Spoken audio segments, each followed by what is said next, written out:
You know, here we always try to talk to all the business owners here in Ghana, and I have a special guest today here in my studio, Damien. Can you tell the audience what you do? What I do? Yeah. I am a professional juggler. I juggle small animals under 30 pounds.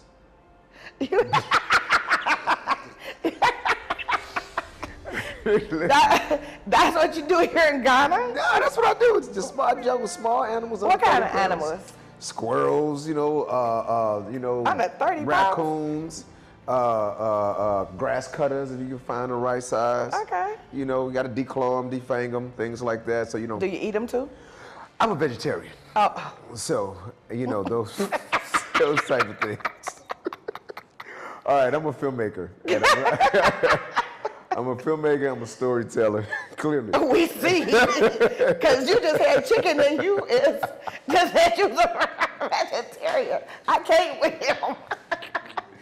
So that's what's going on, man. And I'm here in Ghana enjoying myself and building a international world that I like to live in. Okay. So that's what I'm doing out here in Ghana. Okay. So Damien, where you from? St. Louis, Missouri. Born and raised. Born and raised. Yes. How long you been here in Ghana?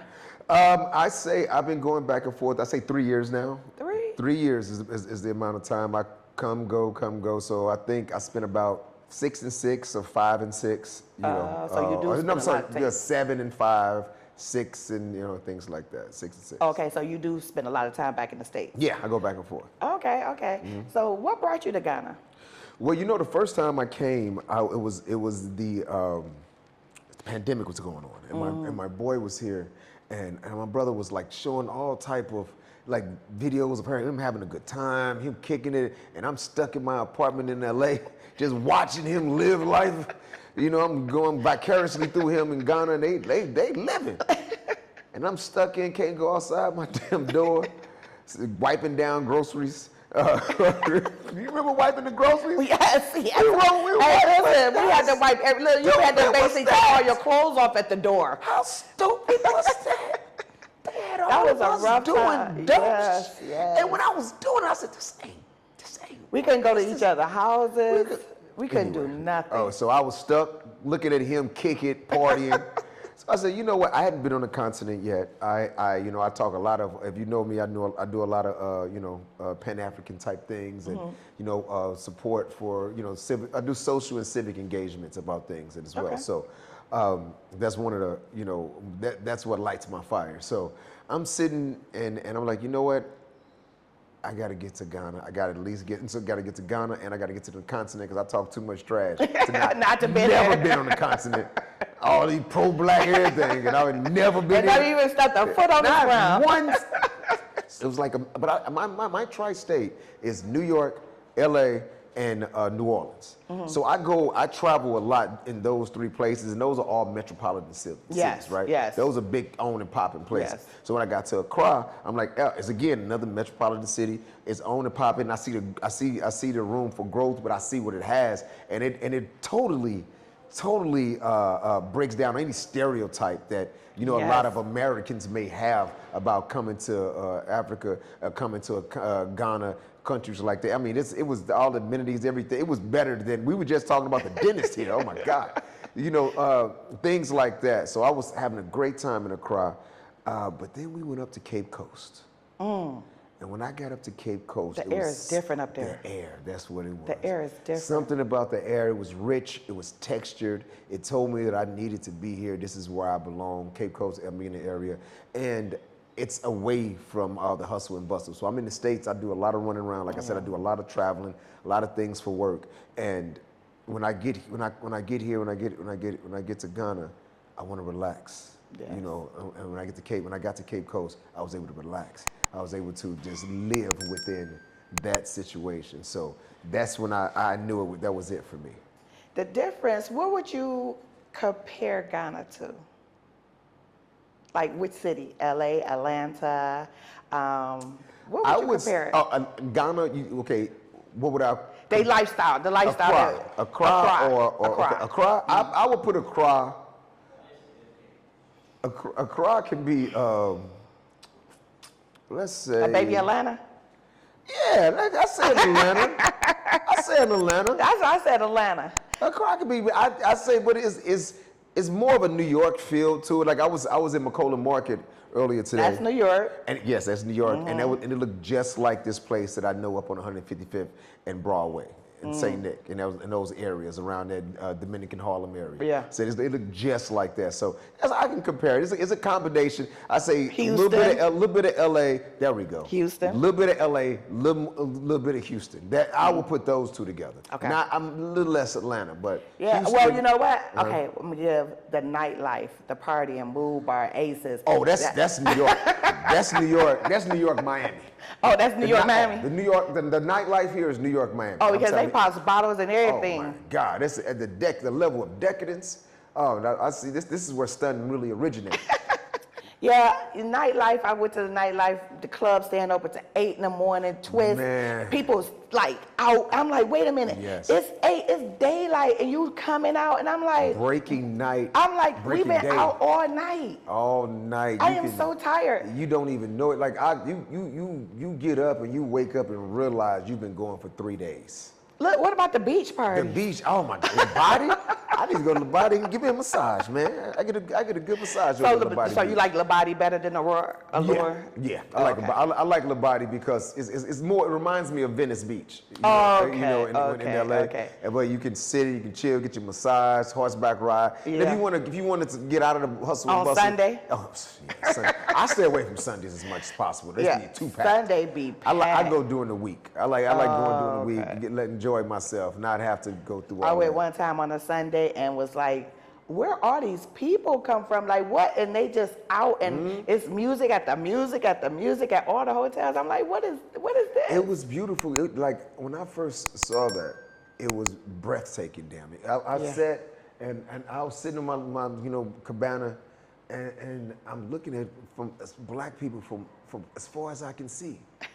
You see, just having a great time. Yeah. No over police. Fighting. No fighting is not. No fights. I never nothing. saw a fight here either. Yeah, I'm trying to think. Nothing. None of that. But it was just having a good time, joyous time, expressive time. There was families there. I just felt so warm and home. That's a better way of describing it for me. So. I love going to Labadi and anything, the beach, the coastal areas. Yeah.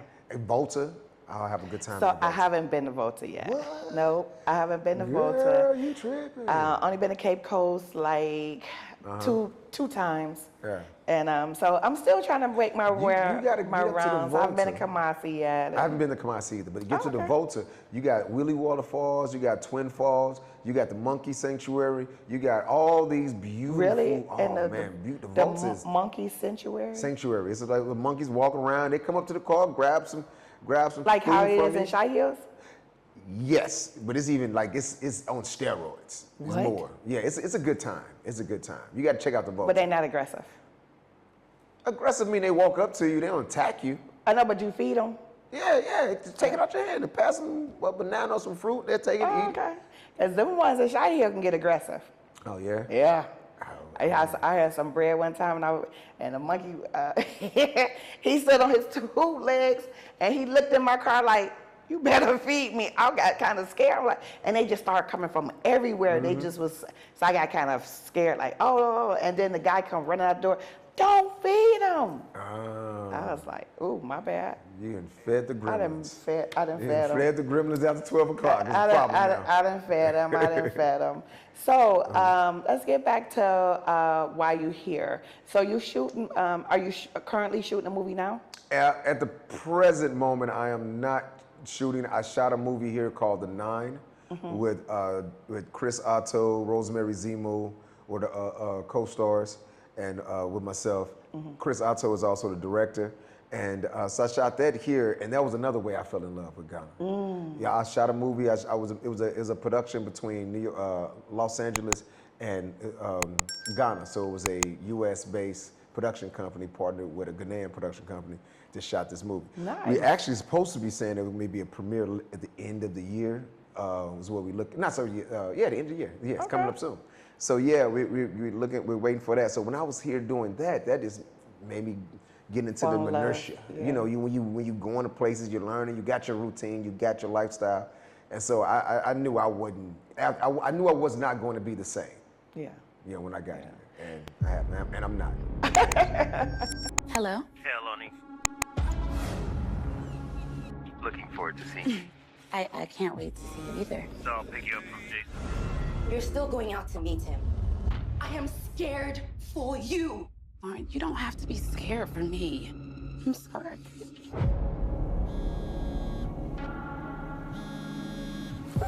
Yeah. What do you got for me? I'm gonna send you some information. That Britney's killer is definitely still here. How soon do you think you can get to Ghana? Ghana?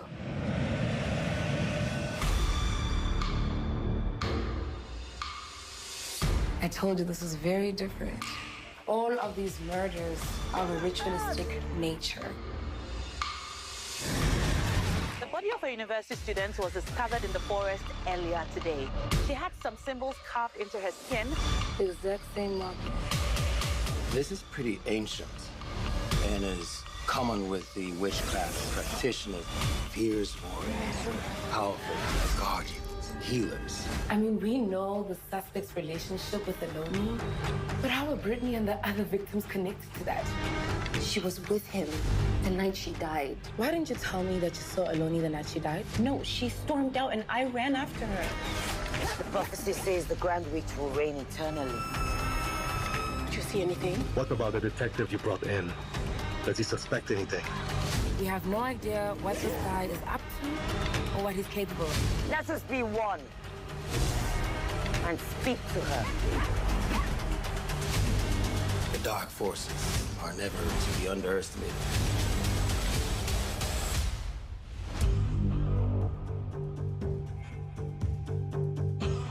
Yes, sir. Yes, we found another one. So, are you have some future movies that you'll be shooting? Here? Upcoming movies? Yes, several movies. I'm writing one now that we're going to film. We're going to film here, and we shot. I also directed a TV show, the first pilot episode of a TV show called She Shows Up, in which we take our host, and she shows up and interviews women that are doing bold and unique things around the world. So we shot our first episode in Ghana. Okay. And we interviewed and we talked about the monarchs of Ghana. So, you know, in America, when someone speak about, you know, the Queen, you know, we think about the Queen of England, you know, Yeah. things like that. They don't discuss it. There are several other, you know, monarchs that are alive and thrive and thriving. So, and in Ghana, so there's actual queens and kings, the paramount chief, the paramount queen. You know, that's what I want to introduce the world to that. So when little girls look up, they can be like, oh, I actually can be a queen. There is an actual queen. There are other representations. So representation is so important to me. Yes, it is. Yes, You know, it is. it can move mountains. You know, Yes. seeing yourself in something. Yes. So that's why that's one of the reasons we shot our first episode here. I actually wanted to be a queen mother. Oh yeah. Mm-hmm. Okay. I got offered to be a queen mother for a new develop. They were trying to redo it and stuff, and but when they told me how much, I was like, How much what? 10,000 US To do what? to be a queen mother. That's not how this goes. I- They was wrong. They So was they just trying to get some money out of me? Yes. Short answer, long answer. Yes. That's what they were doing. 10,000. It was like 10,000, but it's a development queen mother. Yeah, develop. Okay. Yeah. So I'm a divisional Nana. So my in-student name is Nana Kwame Obu the First. Okay. Divisional chief of a Sable Central region. Oh, okay. So in Cape Coast. Mm-hmm. Okay. Yeah, in the Sable, which is in that area. Yeah. Okay. So a Sable is just a little before you get to Cape, then you turn. So but it's in that area, the whole Central region. Okay. And so what do you do like with that? Like I'm basically like the liaison and the go-between between for the monarch and for the diasporans. Yeah. Oh, nice. So in the Central region. I am the person that you speak to, and we have, you know, because I report directly to the Paramount Chief. Oh, okay. So, yeah, so And the you're the Paramount one. Queen. Yes. Okay. So you're the one go back and, you know, to relay the messages. Yeah, yeah. Like if they and want also, someone to do something. exactly. Also doing, and also been a diplomat when we're in the States. So in the States, I am basically for information, Ministry of Information. You know, that's a better, you know, equivalent, so you can understand what I'm saying. So I have to go and speak and engage and do things which to advance the Sable Empire. Okay, all right. So have you ever shot a horror movie before? Oh. Horror, like scary No. thriller. I have not shot a horror movie. I want to write. Because I want my to write boss one, wants to and I shoot want one. He wants to shoot one. He wants to He produce one. He want to produce one. He want to shoot. He want to do everything. He wants to. Yeah. We keep being on me about find out more about how to. I'm like. I'm actually. You know what's so funny? This is how the world works. I'm actually writing a horror movie. I was just talking to my friend. I was Really? like, yeah, because right now I'm writing a romantic a love story that's gonna be shot in Ghana. And then I was where I'm building that. I was like, wait a minute, I can make a horror movie out of this. All these out in the trees and the bushes son, and yeah, make another a beachfront, waterfront, a story. Yeah. Oh my God, let me tell you. Yeah. Oh, wait a minute, The Nine is a suspense thriller horror movie that I shot in Ghana. Yes, I'm sorry. It's featured the occult. Let me tell you about it. So it's about this detective. His daughter is killed 5 years previous, ritualistically, in Ghana. And the killings start back again, and his old partner calls him and say, hey, you know, these killings have started back. We need you to come to Ghana to help solve this, because she's in Ghana now. So the character, detective, my character, flies over to Ghana and starts investigating these murders. And while investigating these murders, we learn all of these things of the occult and people that got superpowers and, you know, all these things. That was good. Oh, it's gonna be good. Oh, it's gonna be good. Oh, Yeah. I can't wait. When it come out? Oh, hopefully this end of this. Well, we're having the premiere at the end of this year, from my understanding. Okay, so We definitely have to let us know. Yeah, we screened at Cannes, the Cannes Film Festival. We screened there, and also the Essence Film Festival in New Orleans. Oh, okay. We screened there. We had premieres there, so it was well received, and here we go. So do you think shooting a horror drama or which one? I was always heard that horror movies are less expensive to shoot. That's exactly why I was saying I'm going to shoot a horror movie. That's what he said. That's what my boss said. The Blair Witch Project was made for like $72,000. That grossed hundreds of millions of dollars. You understand what I'm like? That's the thing about horror, which is great, is that you don't need all the stars where the budget goes to. Horror makes stars. Like Jamie Lee Curtis was made from the horrors. The horror world back then. A lot of movies, a lot of people, you know, it breaks a star, a horror movie, because it's about the fear. It's about the suspense. That's the driver of this whole thing. But what happened to that fear? Remember the movies we used to watch back in the day used to be so like, now you can just watch these horror movies like that wasn't even scary. Exactly.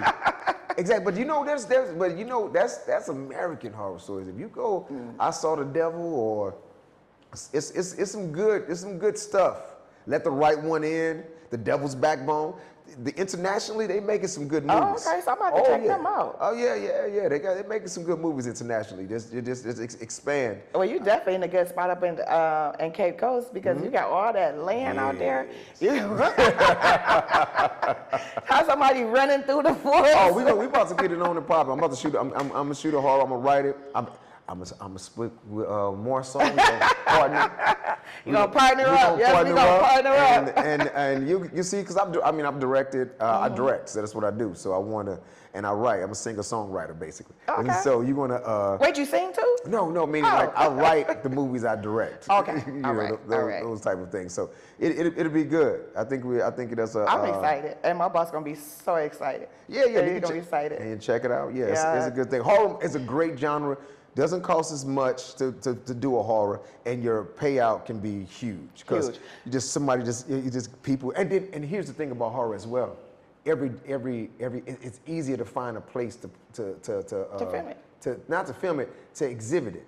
Like in France, they might not speak English, but they know a scary situation or suspenseful situation. You know, horror transcends genres when it comes to like locations and regions in which that you need to sell your product. So when you get done with your product, you got to take it to market. And now to see how many markets are available for your project. So for like, when they used to say a lot of times that African Americans don't sell overseas, like the African American films don't sell overseas, which no, it's ridiculous.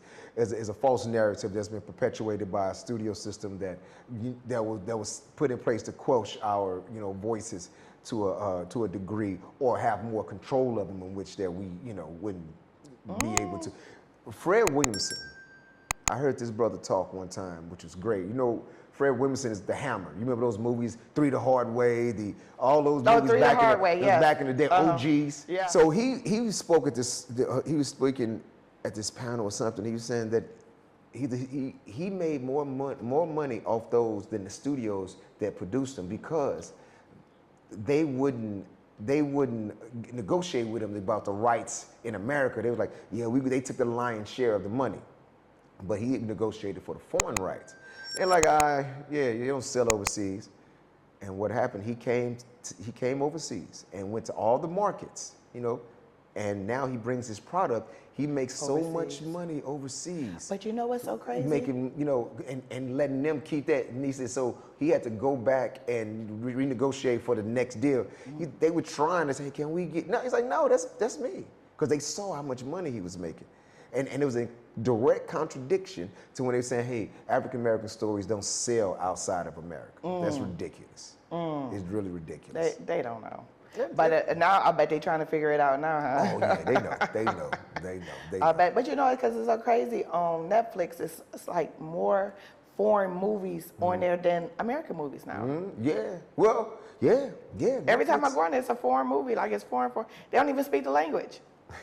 But they say English. I'd be like, but this English movie, but why?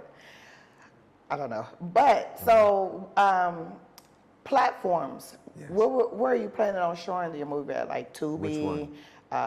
The 9. 9. Well, this movie I'm an actor in. Okay. So I was hired as an actor. So you don't know. Okay. Yeah. So I knew, from my understanding, it's going to be on Netflix. Yeah. So I know Tubi. If you put a movie on Tubi, I think they want 40%. Like, you could place your movie on there. Yeah, but you don't have to pay them for it to be on there. It goes as many people watch it. So I thought that was really good, because people still put movies on YouTube. Yeah. But it's doing really good, because I watch a lot of movies on YouTube. Oh, you do? I watch all the Nigerian movies on YouTube. So that's what that's what that horror movie, not YouTube, not Tubi or YouTube, but I'm not going to exclude those platforms. Okay. But I'm gonna try to. I've never shot a horror. Oh, okay. I've never directed. A horror. And I bet that's gonna be so fun. I know, right? I can't wait to play with that. Neither, See, that's why I want to get in with the writing. So I like to push myself and try new genres of for sure. more Like, artistic. you have to step outside that box sometimes to see what works and what don't. Right? Yes, 1,000%. All right. So, what else you have going on Ghana? Is this it? Just the filming? Well, I have the 9. I'm not signed to ND, but it's coming out pretty soon. It's shot. I shot in. I think Government Cheese is in it. I can say the name of it. Government Cheese. They probably say you can't It's say coming that out. name It's either. coming out on Disney.